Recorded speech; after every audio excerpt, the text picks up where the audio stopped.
여러분과 함께하는 천재로 1학년 1학기 더불어 살아가기 자전거 도둑 첫 번째 이야기. 뿅 여러분 안녕하세요. 시원해서 쿨 재밌어 스파 쿨빵 국어 선생님입니다. 자, 이번 시간에 우리가 배울 내용은요, 자전거 도둑 첫 번째 이야기입니다. 마지막 5단원의 첫 번째 강의에 해당하는 부분인데요. 자전거 도둑이 지금 하나, 둘, 셋, 넷, 5개로 구성이 되어 있습니다. 이 5개의 강의는 연속적으로 진행을 좀 하도록 할 거예요. 왜냐면은 판서 내용 자체가 여러분들이 학습하면서 이 내용을 같이 좀 봐야 되기 때문에 강의 흐름상 연속으로 촬영을 해야 되고 무려 5개 강의를 찍어야 되기 때문에 할 얘기가 굉장히 많습니다. 자, 이게 5개의 강의로 나눠지긴 했지만 각각의 강의 구성 자체, 그 안에 들어있는 내용 자체가 적지가 않아요. 그래서 5개로 나눠도 한 강의당 거의 기본적으로 한 30분 이상의 강의가 될 가능성이 좀 높기도 합니다. 그러니까 마음의 준비를 단단히 하시고요. 본문 내용 같이 한번 들어가 보도록 하겠습니다. 내용이 많으니까요. 바로 본문 내용 들어가도록 할 텐데, 일단 학습 목표 확인 좀 하고요. 개념적인 내용 몇 가지 좀 먼저 이야기를 하고 본문 내용 정리해 가면서 어떠한 것들이 있는지 차례대로 확인해 보도록 할게요.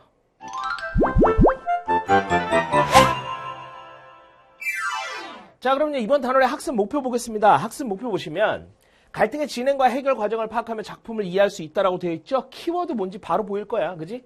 갈등입니다. 갈등. 갈등의 진행 과정, 그리고 갈등의 해결 과정, 요걸 중심으로 해서 우리가 내용을 좀 파악해 보도록 할 거예요. 오늘 우리가 배우는 본문 내용에서 이 갈등에 대한 부분이 자세히 나오진 않고요. 일단은 갈등이 무엇인가에 대한 부분들을 여러분들이 좀 신경 써서 봐두시면 좋을 것 같아요. 됐죠? 자, 계속해서 지우개 없어서 지우개 잠깐 가져왔습니다. 자, 갈등의 진행 과정과 해결 과정 차례대로 좀 보도록 하고요. 개념적인 내용 오늘 한 가지만 좀 보도록 하겠습니다. 첫 번째가 바로 갈등이 무엇이냐? 갈등의 뜻 좀 보도록 할게요. 자, 보시면요. 등장인물의 마음속이나 등장인물 사이에서 일어나는 대립과 충돌 또는 등장인물과 환경 사이의 모순과 대립이라고 되어 있잖아. 다른 거 다 잊어버리고 대립 동그라미 치세요. 대립. 그러니까 대립된다라는 건 서로 반대된다라는 거야. 이 갈등이 일어나는 이유는 마음속이 될 수도 있고요. 아니면 등장인물 사이에, 인물 사이에 벌어지는 거기도 합니다. 그러니까 머릿속으로 혼자 고민하는 것도 갈등이 될 수가 있고요. 아니면 내가 머릿속으로 하는 고민이 아니라 바깥에 있는 누군가와 직접 맞부딪히게 되는 것도 갈등에 해당한다라는 거. 그 다음에 소설이나 극에서 사건을 진행시키고 주제를 제시하는 요소. 사건 진행 동그라미 치시고요. 주제 제시에 동그라미 쳐주세요. 이게 바로 소설이나 극에서의 갈등의 역할입니다. 이 갈등이 없으면요, 이야기가 진행이 안 돼요. 아시겠습니까? 그래서 오늘은 갈등의 뜻에 대한 부분만 좀 보도록 하고 본문 내용으로 들어가서 본문 내용 하나하나 판서해가면서 내용 같이 정리해 보도록 할게요. 자, 그러면 이제 교재 153페이지부터 같이 한번 좀 보도록 하겠습니다. 선생님 지금 계속 목이 약간 상태가 안 좋은 상태여가지고 목소리가 약간 좀 갈라집니다. 이해를 좀 부탁을 드릴게요. 자, 오늘 우리가 볼 부분은 문학과 갈등의 자전거 도둑입니다. 박원선님의 작품인데요. 짜라란 짠짠 여기서부터 쓰면 되겠네요. 자, 153페이지부터 보죠. 아니요, 여기 자르면 돼요. 이쪽으로 오세요. 네, 조금 더. 예, 자, 여기입니다. 오늘 우리가 지금 촬영하고 있는데 감독님이 오늘 촬영을 처음이라 약간 좀 의사소통이 많을 수 있어요. 여러분들 그러니까 너무 당황하지 마세요. 오늘 감독님 촬영이 처음이기 때문에 화면에 이상하게 잡힐 수도 있어요. 그런 부분은 여러분들 좀 이해를 해주기 바랍니다. 자, 153페이지부터 좀 보도록 할게요. 지금 오늘 스튜디오 전체가 다 화면에 나올 수도 있어. 자, 보겠습니다. 153페이지부터 보죠. 수나미는 청계천 세운상과 뒷길에 전기용품 도매상에 꼬마 저머리다. 자, 누가 등장했습니까? 수나미 등장했습니다. 자전거 도둑. 자전거 도둑이라는 작품인데 지금 수나미가 등장했죠. 그죠? 근데 수나미 보니까 청계천 세운상과 뒷길에 전기용품의 도매상 꼬마 점원이래요. 수나미는 꼬마 점원이고, 그리고 수나미가 일하고 있는 곳은 어디냐?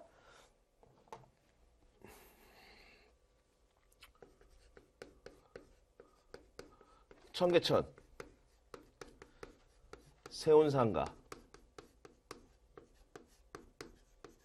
뒷길에 있는, 보다 구체적으로는 전기용품 도매상.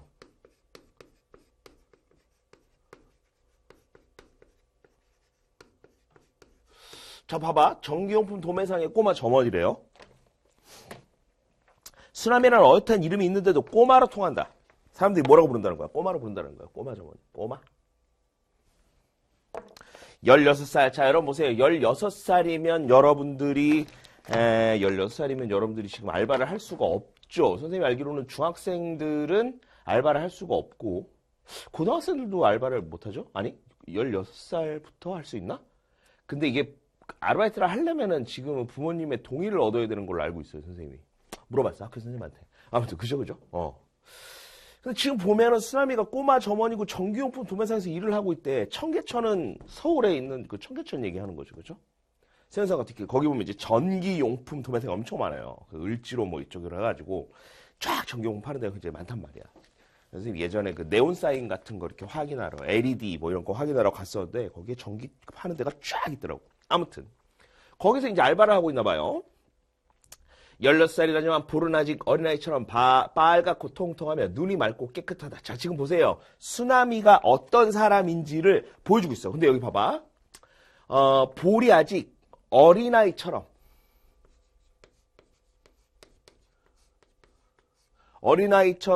빨갛고 통통하대요.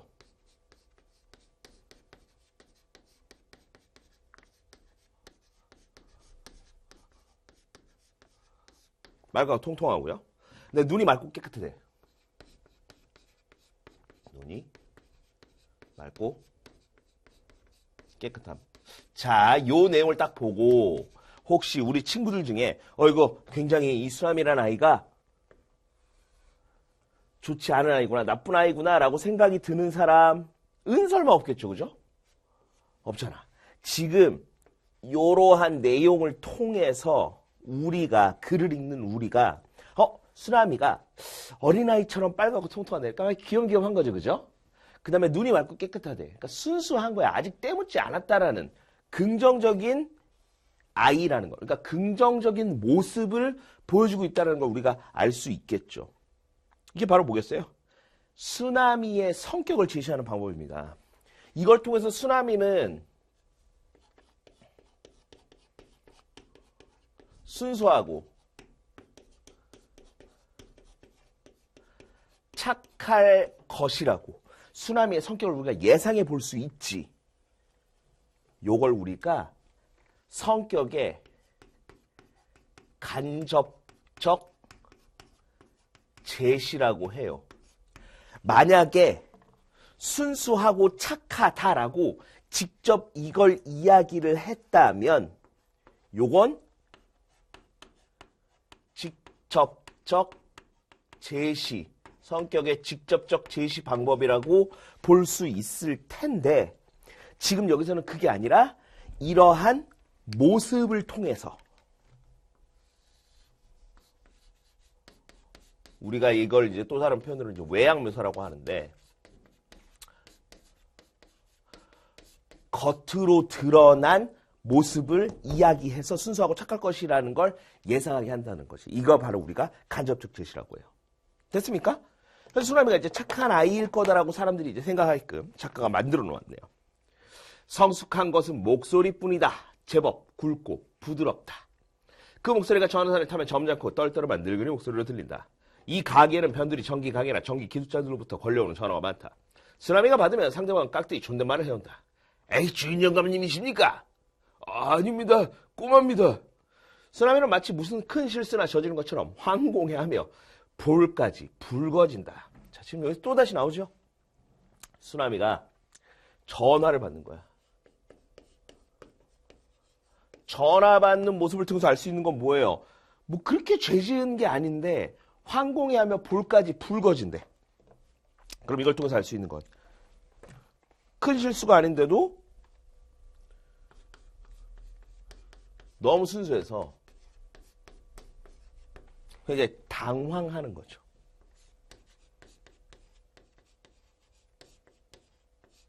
그만큼 순수한 아이라는 걸 알 수 있는 거고요. 그 다음 볼게요. 자식, 아침부터 재수없게 누굴 놀려? 이따 두고 보자.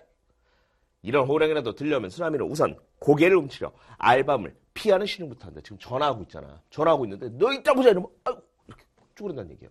이렇게 된다는 얘기지. 왜 그래요? 그만큼 소심한 거죠. 겁이 많아. 지금 보면 쓰나미라는 인물에 대해서 굉장히 다양한 측면을 보여주고 있어요. 그죠? 외모를 통해서 성격이 어떤지를 보여주고 있고요. 전화를 받는 그런 일화를 통해서 순수하고 소심한 성격의 아이라는 걸 짐작하게 해주고 있습니다. 됐죠? 계속 보죠. 설마 전화 속에서 알밤이 튀어나올 리 없는데 말이다. 실수만 했다 하면 알밤을 먹을 것을 예상하고 고개가 자라 모가리처럼 움츠러드는 게 쓰나미가 이곳 전기가게에 취직하고 나서부터 얻은 조건 반사다. 바로 뭐야? 쓰나미는 소심하게 마치 알밤을 맞을 것처럼 피했다는 거지.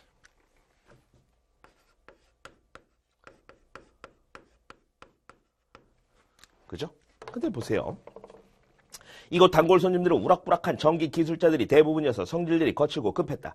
그들이 요구하는 것을 쓰나미가 빨리 알아듣고 척척 챙기지 못하고 조금만 어리더리다면 찌식 하며 사정없이 밤송이 같은 머리에 알밤을 먹인다.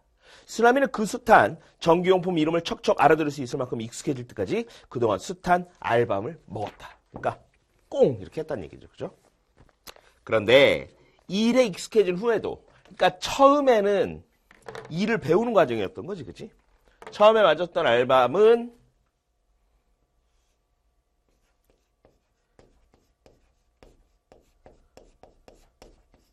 일을 배우는 과정에서 맞았던 알밤이었다는 거예요. 그런데 일에 익숙해진 후에도, 그러니까 이미 다 일을 배웠어. 이제 너무 잘 알아. 응?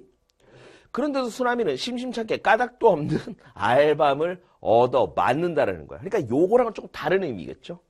이 거친 사례들은 그런 짓궂은 방법으로 쓰나미를 귀여워하는 것이다. 두 번째는 바로 뭐라는 거예요? 애정 표현인 거지, 그치? 첫 번째는 이 일을 잘 못하니까 기억에 임마 하면서 머리 꽁 꿀밤을 줬다면, 지금 여기 나달라게 나와 있는 알밤은 이 일을 가르치기 위해서 때리는 알밤이 아니고 바로 뭐예요? 애정 표현이 되는 겁니다. 됐어요? 그래서 이렇게 볼 수 있을 것 같아요. 예쁜 아이를 보면 장난을 치거나 물어뜯어 울려놓고 마는 사람이 있듯이 이 사람들은 그런 방법으로 쓰나미에게 애정 표시를 했다. 자식 잘 잤냐? 아, 요새 이거는 제목 컸단 말이야. 장가들 얘기했는데 이 자식 좋아하기는. 그러고 여지없이 알밤이다. 이것도 역시 그죠? 애정 표현이겠지. 그지? 주먹과 팔친만 허풍스럽게 컸지. 아주 부드러운 알밤이다. 뭐라고 나왔어요? 알밤. 알밤은 알밤인데 부드러운 알밤이래요.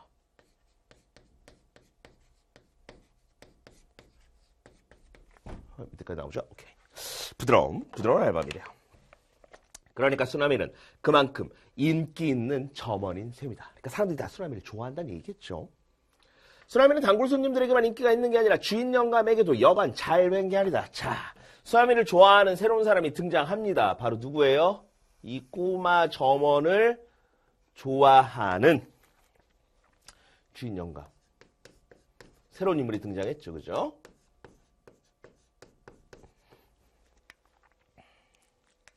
누구든지 쓰나미에게 알밤을 먹이는 걸 들키기만 하면 금방 불호령이 내린다. 바로 요 알밤을 주면 주인 영감님이 알밤을 때리는 거에 대해서 이거 좀 지울게요.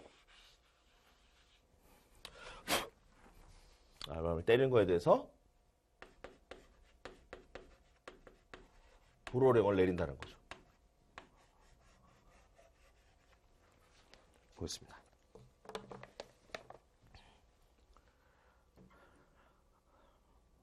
어디 갔어? 불호령이 내린다. 왜 하필 남의 머리를 조업하고 책 굳지도 않은 머리를. 어떤 머리인지들 알고 그래? 공부 많이 해서 대학도 가고 이 박사도 될 머리란 말이오. 임자 같은 돌대가리가 아니오. 그러면 아무리 막대본 손님이라도 선생님 꾸지람에 떠난 초등학생처럼 부리지고 쓰나미에게 진심으로 미안했다. 에이 꼬마야, 그럼 요새 어디 야학이라도 다니니? 갑자기 야학이라는 단어가 나오죠. 여러분들이 야학이라는 단어가 익숙하지 않을 텐데, 야학은요 처음에 70년대, 80년대 굉장히 그 성행이라고 하는 표현이 좀 그렇고 굉장히 붐을 이뤘었던, 사람들이 굉장히 많이 다녔었던 학습 공간? 뭐 이런 거라고 보시면 돼요. 방과 후 학습이랑은 좀 다르고요. 그러니까 그때 당시에는 학교를 다니거나 이러지 못했던 사람들이 많았어요. 이렇게 회사에서 일을 하거나 아니면 뭐 예를 들면 말 그대로 직접 뭔가 미신과 관련된 일을 하거나 회사에서 되게 어린 나이부터 일을 했던 사람들이 많아서 공부, 배움에 대한 갈증이 많았었거든요. 대학생들이 밤에 야학당을 차려놓고 이제 밤에 하는 학교라는 뜻에서 야학이라는 걸 쓰는 건데 거기에 모여서 뭐 한글을 가르쳐 주기도 하고요. 수학도 가르쳐 주기도 하고요. 검정고시 준비를 도와주기도 하고 이런 것들이 있었습니다. 선생님 다닐 때도 대학에서도 이제 그런 동아리나 이런 것들도 굉장히 많았는데 지금은 야학이 사실 그렇게 많지 않은 걸로 알고 있어요. 물론 있긴 합니다만 여전히 있어요. 근데 이름만 야학이지 굉장히 좋은 공간에서 이렇게 사회복지 사업으로 하고 있는 걸로 선생님이 알고 있는데 아무튼 야학이라는 표현이 나온 걸로 봤을 때 이게 요즘 이야기는 아닌 것 같아. 시대가. 청계천 세운상과 뒷길 정기용품 도매상에서의 야학이라는 표현까지 나온 걸 보면 저 때의 시간은 지금과는 조금 다른 그러니까 뭐 1970년대 정도 되지 않을까라고 예상해 볼 수 있습니다. 그러고는 은근히 부러워하는 눈치까지 보였다. 바로 뭐예요? 이제 쓰나미를 사람들이 부러워했다라는 거지. 알바를 먹으면서 이제 불호령을 받고 나면 어디 야학이라도 달리니? 라고 얘기하면서 쓰나미를 부러워했다라는 거예요. 계속 보겠습니다. 그러면 영감님은 딱하다는 듯이 혀를 차며 말했다. 아네, 야학은 아무 때나 들어가나? 뚱뚱학교는 또 몰라. 쓰나미는 내년 봄에 시험 봐서 들어가야 해요.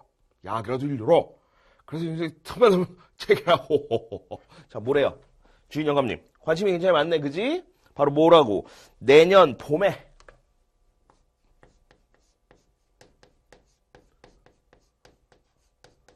내년 봄에. 야학을 갈 것이다.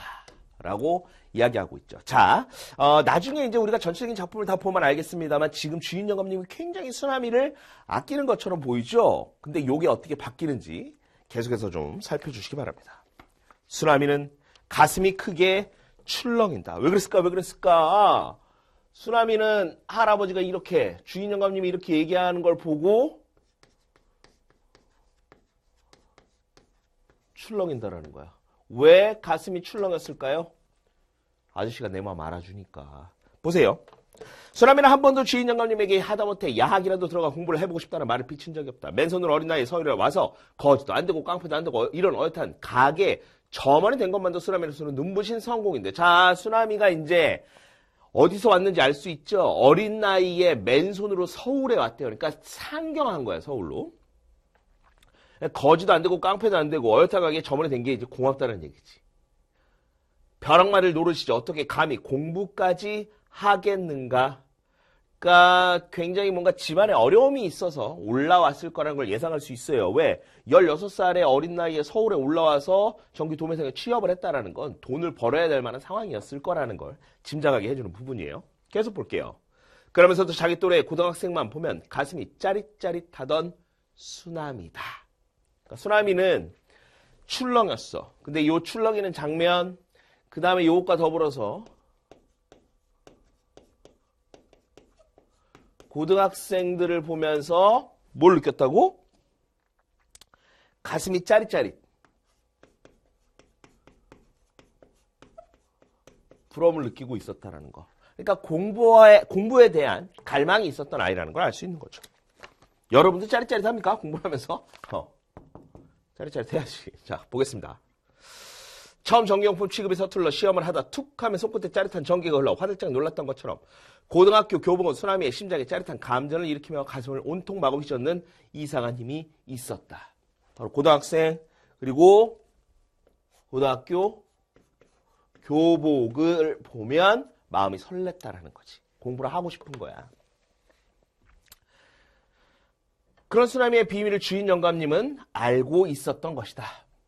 바로 이 내년 봄 야학 이러한 표현들을 이야기한 거를 바탕으로 해서 쓰나미는 주인 영감님이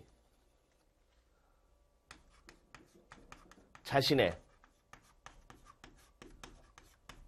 마음을 이해하고 있다고 생각을 한 거예요. 그러니까 주인 영감님 좋은 거죠. 자, 계속 보겠습니다. 155페이지. 쓰나미는 부끄럽고도 기뻤다. 바로 뭐예요?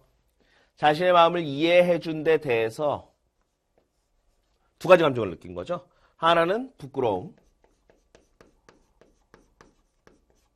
동시에 기쁨도 느꼈대요. 그래서 쓰나미는 내년 봄에 시험 봐서 들어가요. 약이라도 1유로 할 때 주인 영감님이 그렇게 좋을 수가 없다. 그러니까 이게 긍정적인 마음이지. 부끄러움과 기쁨을 느낀 게 어떻게 또 그런 얘기를 또 다 기억하셨대 라고 쓰나미는 생각하고 있는 거예요. 그래서 꼬마 조만인 쓰나미는 주인 영감님에 대해서 긍정적으로 생각하고 있는 거죠. 주인 영감님에 대해서 이거 화살표 어떻게 표시하지? 너무 많이 썼네요. 왜 썼을까요? 이런 것들을 다 알아주는 주인 영감님에 대해서 쓰나미는 긍정적으로 생각하고 있는 겁니다. 됐죠? 그 소리를 듣기 위해서라면 그까지 알밤쯤 하루 골백반을 맞아도 좋았다. 자기를 위해 그런 소리를 해주는 주인 영감님을 위해서라면 뼈골이 부러지게 일을 한들 눈꽃만큼 억울할 것이 없을 것 같았다. 월급은 좀 적으지만 그 달콤한 소리를 어찌 월급 액수에 비기겠는가. 주인 영감님에 대해서 고마움을 느끼고 있는 거죠. 근데 여기서 잠깐 힌트 비슷하게 나오죠. 월급이 적대. 월급은 좀 적지만 그래도 여전히 고맙더라 라는 얘기를 하고 있는 겁니다. 자, 그 다음 155페이지 새로운 장면이 나옵니다.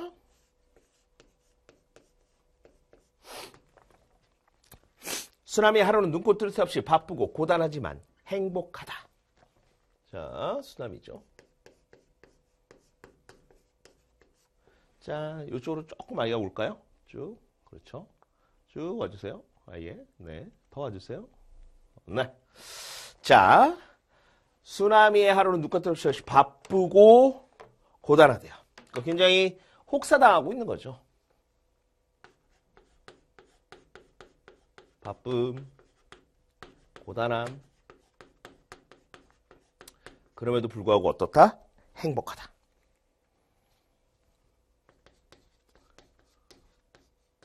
왜 행복할까? 그래도 어쨌든 공부를 할 수 있는 거 아니에요. 그죠? 주인 아저씨도 내 마음을 알아주고 있고. 내년 봄은 올 봄보다는 멀지만 오긴 올 것이다. 자, 이쪽으로 잠깐 올까요? 아까 주인 영감님이 뭐라 그랬어? 내년 봄에 야학 갈 거요 라고 얘기했는데 이게 내년이 아니라 올 봄보다 멀기는 하지만 오긴 올 거다. 그리고 영감님이 잘못 와서 그렇지 시험 볼 때는 봄이 아니라 겨울이다. 겨울은 봄보다 이르다. 그러니까 지금 이 주인 영감님이 내년 봄이라고 얘기하고 있는 게 잘못 알고 있는 거죠. 내년 봄이 아니라 올 겨울인 거죠. 올 겨울. 주인 영감님이 잘못 알고 있지만 그래도 생각해 준다는 것만으로도 고마워하고 있는 거예요. 계속 보죠. 자, 다시 이쪽으로 오겠습니다.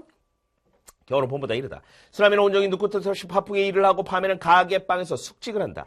뗏물 흐르는 나일론 이불에 몸을 휘감고 나면 방바닥에 차건 따뜻하건 잠이 쏟아진다. 이게 바쁘고 고단하다 보니까 들어오기만 하면 어떻다라는 거야. 잠이 쏟아진다는 거죠. 그만큼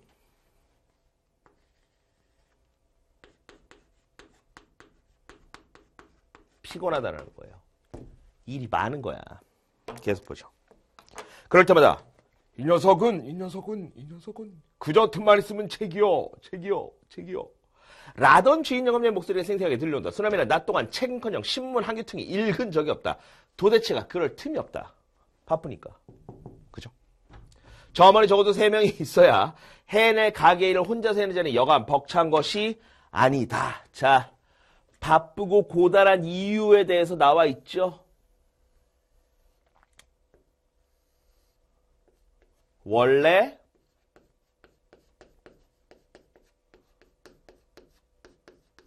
세 명이 할 일을 자기 혼자 하고 있는 거야. 저 어머니 적어도 3명이 있어야 하는 여간 벅찬 것이 아니다. 그래도 쓰나미는 혹사당하고 있다는 억울한 생각 같은 것은 전혀 없다. 이 3명이 할 일을 자기 혼자 하는 데 대해서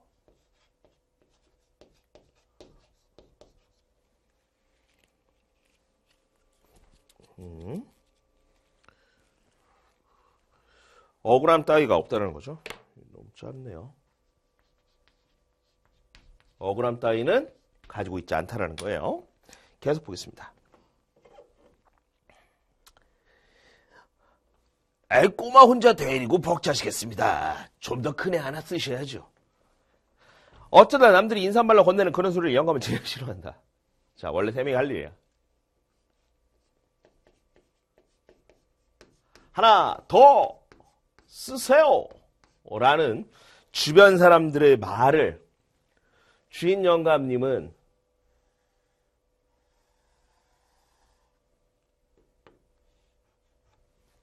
싫어한다는 거예요.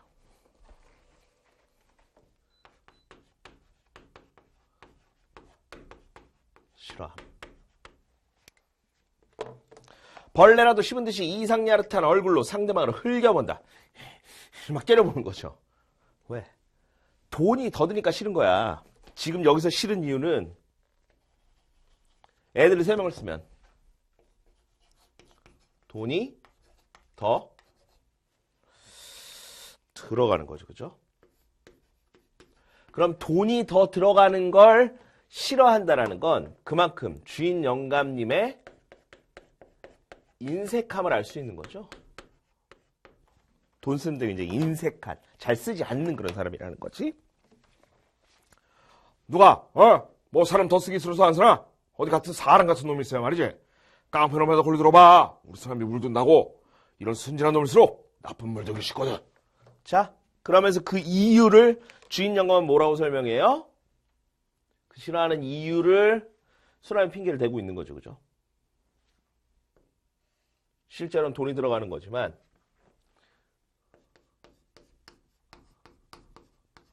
수남이 물들까봐 그렇다라는 거예요. 그러니까 사람들에게 겉으로 이야기할 때는 수남이 물들까봐 그렇지만 실제 속마음은 뭐 때문에? 돈이 더 들어가니까 그렇다라는 걸 알 수 있는 겁니다. 이중적인 거죠. 자, 156페이지 보겠습니다. 얼마나 고마운 주인 영감님인가. 그러니까 이거에 대해서도 수남이는 계속 뭐야? 고마운 거야. 자기를 위해서 주인 영감님이 사람도 안 쓰고 진짜 이런 주인 영감님 좋다 이렇게 된 거죠. 고맙다는 이렇게 된 거죠. 고마움을 느끼고 있는 겁니다. 주인 영감님의 태도에 대해서. 됐죠? 이런 고마움을 위해 그까지 세 사람이 할 일을 혼자 못할까? 혼자 한다는 거죠. 그죠? 수남의 양팔 근육이 팽팽히 긴장한다.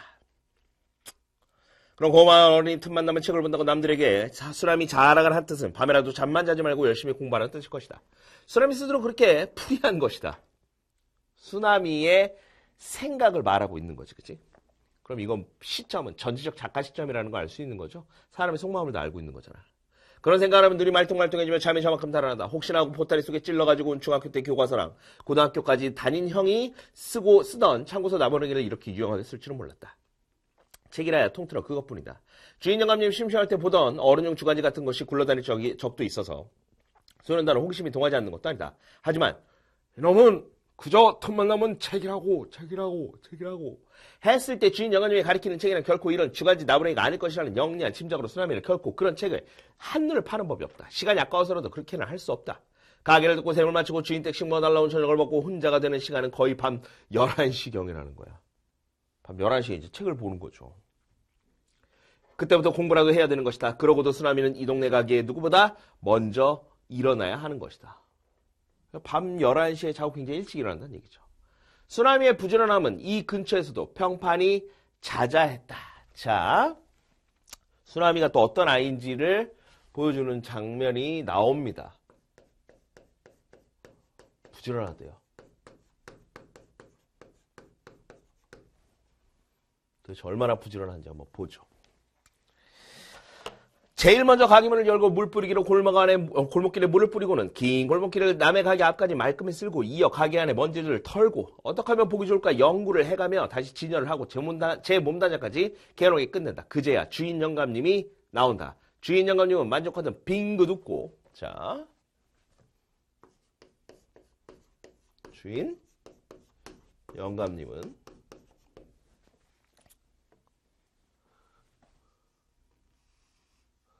이런 부지런한 모습을 또 좋아하는 거지, 그지? 자식! 하며 손으로 쓰나미의 머리를 더듬는다.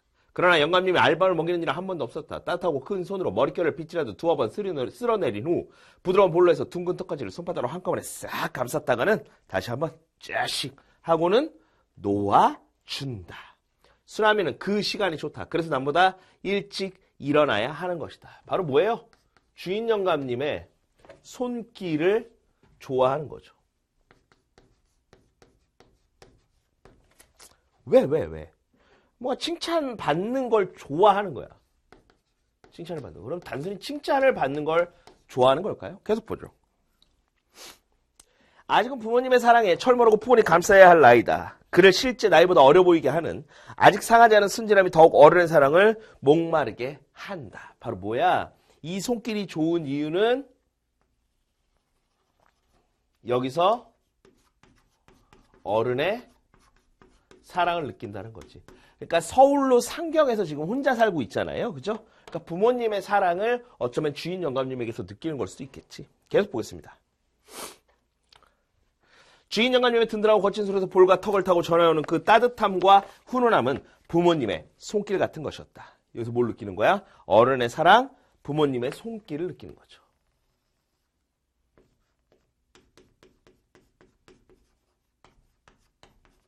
부모님의 손길. 거기서 느끼는 따뜻함과 훈훈함. 그죠?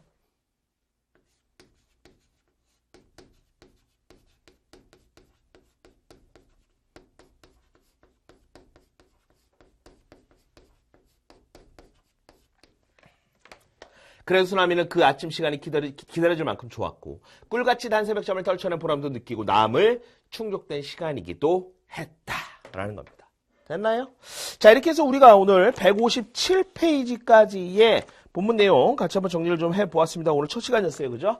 그래서 전체적인 내용 간단히 정리를 좀 했는데 자, 오늘 우리가 이렇게 정리한 것이 바로 인물 관계도입니다. 오늘 지금 여기 보면 칠판이 좀 복잡하게 돼 있어요. 그죠? 선생님이 지금 모니터를 통해서 확인을 해봐서 이제 좀 복잡하긴 한데 지금 이건 선생님이 거의 소설 전체를 얘네들로 정리한 거야. 잘 봐. 이걸 통해서 본문 내용을 다시 정리해 볼게요. 간단하게. 왜냐면 오늘 첫 시간이니까 그거 간단하게 정리할게요. 자, 수람이 꼬마 점원이죠? 청계천 세운사가 뒷길에서 일하고 있었어. 전기용품 도매상의 꼬마 점원이었어요. 어린아이고요. 눈이 맑고 깨끗해요. 굉장히 순수한 아이입니다. 시골에서 올라왔어요. 순수하고 착할 것이라는 걸 알 수 있지. 이렇게 인물의 성격을 모습을 통해서 보여주는 것 간접적 제시다라고 이야기를 했었고 순수하고 착하다는 걸 직접 얘기를 해버리면 걔네들의 직접적 제시라고 했습니다. 그죠? 그리고 전화 사건을 통해서 얼마나 순수하고 소심한 아이인지도 알 수 있었어요. 그죠? 그리고 그 안에서 알밤 주는 장면이 있었습니다. 알밤은 두 가지 특징이 있었지. 하나는 일을 배울 때 알밤을 맞았던 거야. 이건 진짜 일을 배우면서 맞았던 거고 두 번째 알밤은 일을 다 배우고 나서도 알밤을 맞았다는 거야. 왜? 애정 표현의 하나였다라는 거야. 그래서 두 개의 알밤의 의미가 좀 달라요.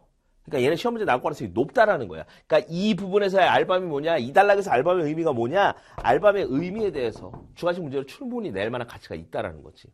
그 다음에 이제 주인 영감님의 관계가 나오죠. 이렇게 알밤 때리는 걸 주인 영감님 싫어해. 그리고 내년 봄에 야학 갈 거라고 생각하고 있어. 그 얘기를 들으면 수나미는 기분이 출렁출렁 하는 거예요. 고등학교 학생들만 봐도 부럽고 교복만 봐도 가슴이 설레는 수나미야. 수나미는 뭐 하고 싶어? 학교 가고 싶어. 그 마음을 알아주니까 주인 영감님에 대해서 고마움을 느끼죠. 근데 한 가지 단서가 나옵니다. 월급을 적게 준대. 그럼 주인 영감님은 수나미를 이용하고 있는 거야. 그 장면에 대한 걸 우리가 다시 한번 확인할 수 있죠. 수나미는 내년 봄이 아니라 올 겨울에 시험을 볼 거고 굉장히 바쁘고 고단한 하루를 보내면서 잠이 쏟아져요. 그럼에도 불구하고 주인 영감님을 위해서 고마움을 표현하고 부지런하게 일을 하죠. 그래서 원래 3명이 할 일을 혼자 하고 있는데 억울함조차 느끼지 않아. 그러면서 뭐라 그래요? 사람들이 점원을 한 명 더 써야 되죠? 라는 얘기를 하면 주인 영감은 싫어해. 싫어하는 것을 통해서 알 수 있는 건 점원을 하나 더 쓰면 돈이 더 들어가는 걸 싫어한다는 얘기니까 굉장히 인색한 사람이라는 걸 짐작해 볼 수 있어요. 그래서 속마음은 돈이 더 들어가서 싫은 건데 겉으로 이야기할 때 뭐라고 얘기해? 우리 수남이 물들까봐 그러는 거요? 라고 수남이 핑계를 대죠. 그러면 그거에 대해서 오히려 더 수남이는 고마움을 느끼고 있는 장면. 그리고 마지막 주인 영감님의 손길을 기다리고 있어요. 그걸 통해서 알 수 있는 건 수남이가 여전히 어른들의 사랑을 그리워하는, 특히 시골에서 올라와서 서울에 있어서 부모님의 손길, 따뜻함과 훈훈함을 기대하는 아직은 어린 아이다라는 부분까지 확인할 수 있었습니다. 이게 오늘 우리가 배운 거예요.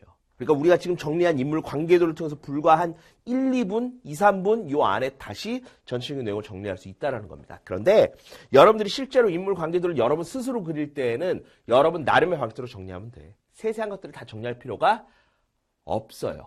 아시겠습니까? 본문 내용을 잘 재구성해서 여러분 나름대로 정리하는 능동적 읽기 하나의 방법으로 인물 관계도 그리는 거니까요. 반드시 정리 좀 해주시기 바랍니다. 자, 그러면요. 오늘 배운 내용 중에서 중요한 부분만 다시 한번 살펴보고 이번 시간 마무리 짓도록 할게요.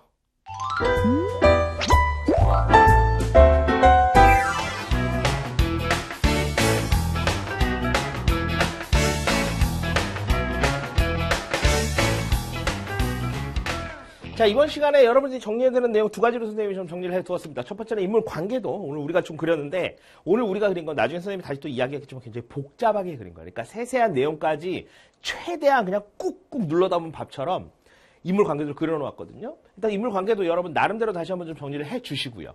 그다음에 두 번째는 수남이와 주인 영감이 어떤 성격의 사람인가, 어떤 사람인가를 우리가 살펴봤었잖아요.